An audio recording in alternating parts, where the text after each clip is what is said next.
back.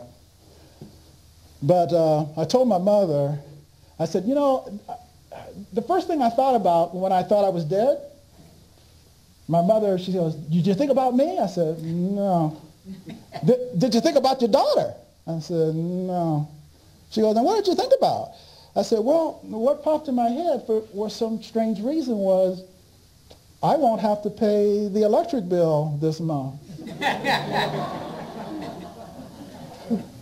My mother just shook her head. And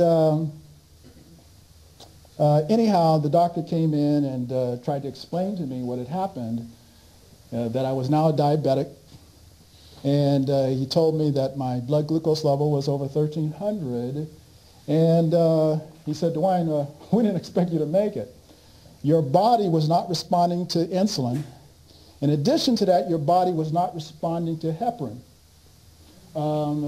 which led to other complications, including deep vein thrombosis. So I had 2 major blood clot issues.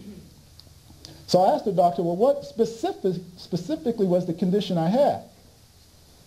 And the doctor said, well, it's a little complicated. And I said, okay, but what is the condition that I had? Well, DeWayne, I don't think you need to know that. I said, okay, could you at least give me the name of the condition I had? He goes, well, DeWayne, it's complex. I said, okay, I'm going to try this one more time. And I could tell he's getting a little perturbed. And he said, okay, DeWayne, I'll tell you what you had. You had a non-ketotic, hyperglycemic hyperosmolar coma. And I said, oh. And he kind of smiled. He goes, see, I told you it was complex. So he looked over at the nurse and said, nurse, write that down for Mr. McCulley so he'll remember it. And the nurse said, well, what was it that you said? So before the doctor could respond, I said, a non-ketotic, hyperglycemic hyperosmolar coma. Doctor, oh, you one of them. I said, one of them? One of them what? You know. And he was a little perturbed because I had a lot of questions. And my daughter, Cynthia, Cynthia knew a lot more about food than I did. Because when the nurse came in and told me, yeah, Mr. McCulley, you're going to have to watch your carbohydrates. And I'm still a little foggy. And I'm listening, and I'm thinking, and I look over at my daughter, I'm looking at the nurse. I'm thinking, what is a carburetor got to do with me being in this bed?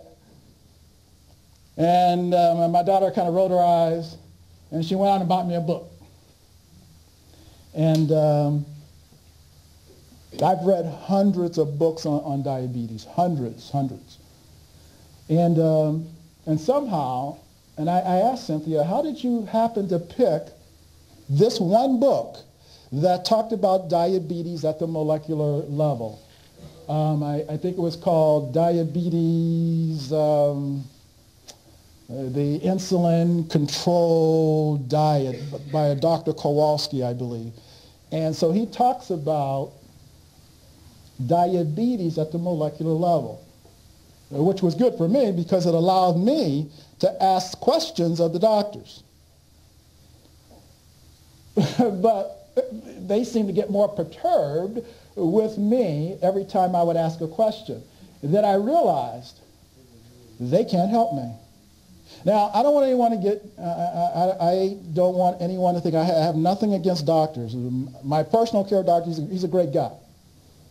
But doctors are not equipped.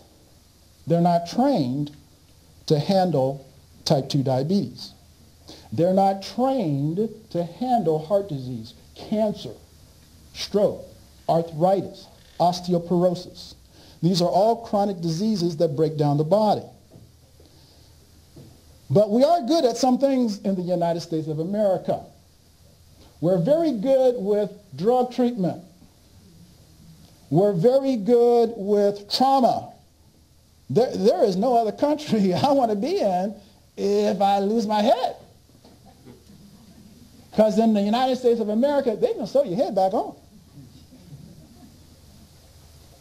And we have some of the best medical diagnostic technology in the world. And in my case, I was basically almost dead, so they brought me back. And they brought me back with the insulin and the Coumadin, the Lipitor, and all the drugs. So I don't want anyone to think I got anything against drugs. I don't. The drugs saved my life. The mistake that is made in medical science is that drugs should only be used in acute situations where the body has reached a point of no return. Once the body does return, then a protocol should be put in place to repair the body, to help repair the body.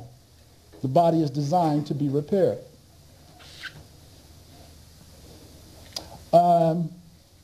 I was in a hospital 13 days, and maybe it was 2 days before I was to go home. The doctors were happy that I was leaving. There was one new doctor, a young lady, and when she came in and said, "Yeah, DeWayne, we hear you're going home and everything," I said, y'all glad I'm gone? She goes, "You know, DeWayne, I'm going to miss you." I said, "You are?" She goes, "Yeah." She goes, "You asked very in-depth questions. I'm doing more research now into some of these. We should know the answers to these questions." But she was a young doctor and therefore a little bit more open to wanting to acquire new knowledge. And that same day, the nurse came in and said, "DeWayne, here's the regimen that you're going to have to follow in terms of your drug treatment when you get home. 4 insulin shots a day, Coumadin twice a day, Lipitor twice a day." I said, "Okay." I said, who's going to give me the shots?" She goes, "You're going to inject yourself with insulin 4 times a day." I said, "No, you didn't hear me. I'm afraid of needles." In fact, in the hospital, whenever they gave me a shot or something, I always turned the other way. And the nurse said, "Well, DeWayne, we can have a home nurse come by your house." I said, "Hey, all right. I love it." She goes, "That will cost you $100 a visit." So I'm thinking, $100 a visit, $400 a day, $12,000 a month. I ain't got that kind of money. I made pretty good money as an engineer. I made pretty good money for doing nothing. But I didn't make that kind of money. So DeWayne McCulley learned how to stick himself with that needle. And Cynthia, to this day, I keep forgetting to ask her, "How did you get a hold of my credit cards and how did you buy all this equipment?" Because when I got home, she had my glucose meter. She had the lancets, the test strips. She had a lab set up. Trays and everything and syringes. I'm going, man. And I told Cynthia that if I had been alone, I would have rationalized and put it off for a couple of weeks. 2 weeks, maybe 3, maybe a month. But she wasn't having that. And I was too weak to argue with her. I think she enjoyed the fact that she could tell me what to do.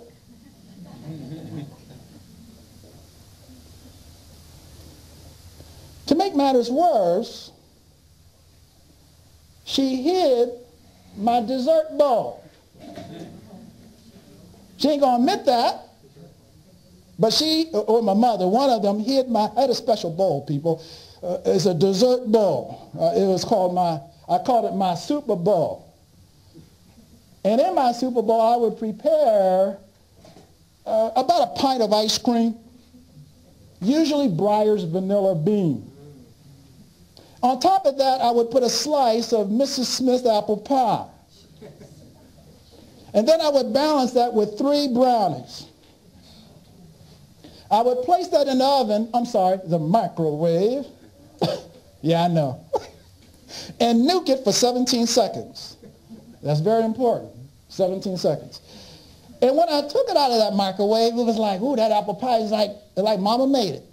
It smells so good.